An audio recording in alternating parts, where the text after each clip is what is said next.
Thank you very much. I'm glad you're out this morning, but I'm just wondering, how many will be in Ames tomorrow? Hey, that looks good. Maybe we can get a few more of you to come too as well. But of course, I think most people know why candidates are in Iowa this week and what's going on tomorrow. But it's delightful to be here and attending the fair. And also, I'm sort of enjoying the weather as well, having come from Texas here just recently. But it is great to be here. But of course, the real thing that motivates me is the issues that I think have been messed up in our country, and that we have to change our way, we have to change our direction. The American people are pretty tired of what they're getting. They know there's a serious problem. There's a lot of anger going on and frustration, a lot of unemployment, and somebody has to come up with some answers. Well, you know, a few years back, in the 1970s, I first ran for Congress, and I was pretty concerned about what was happening then. I believe the stage was set for the kind of problems that we have today, and it happened back in August of 1971. That was at the time that we decided that money didn't matter. We can print the money. There should be nothing to back our currency. We'll just print the money, and we can live happily ever after. That means that we believe as a people that if we could just counterfeit our own money, we could live and not have to work anymore. What did we end up with? A huge amount of debt. We owe $3 trillion to foreigners. Our good jobs have gone overseas, and now we're deeply in debt, and there's a debt burden, and they're very, very frustrated in Washington, which makes it very frustrating for the people across the country. A lot of people have become dependent on the government, and we're doing way too much. So my simplest explanation of our solution is we have to drastically shrink the size of our federal government.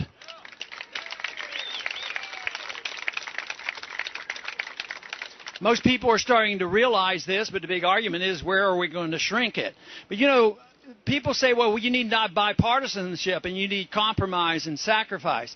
My argument is we've had too much bipartisanship, because it's the bipartisanship that we've had that have endorsed all our problems.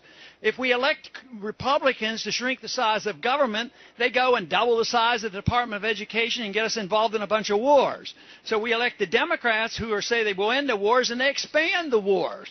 And then we have Republicans that expand the budget, and Democrats are doing the same thing. So there's always this compromise. There are the big spending conservatives and the big spending liberals. They get together, and they don't have to worry on the short run. They can always delay it. Sure, you can tax to a degree, but there's a limit to how much you can tax. You can borrow to a degree, but if you borrow too much, interest rates go up. But there's a magic answer to this. It's called Keynesian economics. It's called fiat money. Oh, the miracle pill is that you just print the money when you need it. And that's what 1971 was all about. No restraints on the monetary authority. And all our problems in the last 40 years came from the fact that big government is subsidized and taken care of by the printing press of money. But right now, the American people have awakened, and they're starting to realize it has a lot to do with our monetary system. They know that prices go up when the value of the money goes down, and they're not very happy about it, because the standard of living goes down. People can make a little more money and the checks can go out, but if the money value goes down, the standard of living goes down. That's one of the reasons that people are very, very upset. And the people on retirements, people getting Social Security, are starting to recognize this. And the tragedy here is that the production in this country is down. The productive jobs have gone overseas because of this monetary system and over-regulation and over-taxation. So we chase our jobs overseas. In order to get capital back in, you have to have a strong currency. You have to have a tax code and a regulatory code that invites our businesses back rather than chasing these businesses overseas. So it's sort of sad to me to think that in my lifetime we saw a point where there was a country called Communist China evolve into being our banker. There's something about that, and we should reverse that, but we have to endorse a very basic principle, and that's called freedom and the Constitution.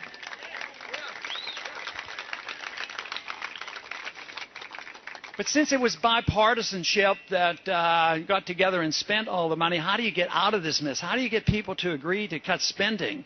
And that's where the difficulty is, and there's no agreement in Washington. So what I have done is I've tried to propose a way to try to get the two sides to come together. But I think the area that we could most easily cut is what we spend overseas. We spend way too much overseas. We have an American empire overseas. We spend trillions of dollars. We're obligated to spend trillions of dollars taking care of the seriously wounded and injured individuals coming back home, which we're obligated to do.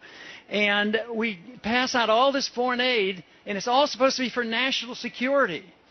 All this militarism doesn't help us. It doesn't make us secure. People won't vote against it because if you vote against a military budget, not realizing all you're doing is giving subsidies to the military-industrial complex, they claim and they accuse you of being un-American and not caring about the military.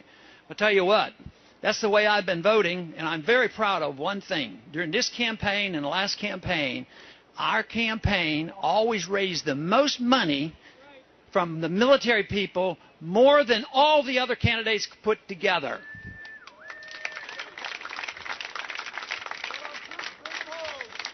And having served in the military, I was drafted in 1962. I was in the Air Force for 5 years. So I understand a little bit what it's like to have a bad war going on and people being sent around the world and ending up with no-win wars. So I've been very conscious of that. But we should be able to defend a non-interventionist foreign policy just on principle, moral principle, that you don't start wars, you don't initiate wars, you don't fight unless it's constitutionally declared. So it's a very simple answer as far as I'm concerned about how to start off by saving a lot of money, and that is have non-intervention, stay out of the business of these other countries, mind our own business, and bring all our troops home.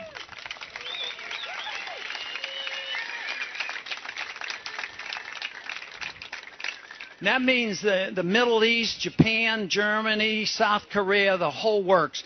Because if you do that one thing instantaneously, and the president does have the authority to move the troops around, that means bring the troops home. If they're going to get paid all this money, let them spend the money here rather than in Japan and Germany. So that it just psychologically it would give a tremendous boost to our economy. But you have to change a lot more than that. You have to change the nature of what the people want. The appetite for big government has been around for a long time. There's a lot of blame to go around. You can blame our presidents. You can blame our Congresses. You can blame bad philosophy, the philosophy of economic intervention.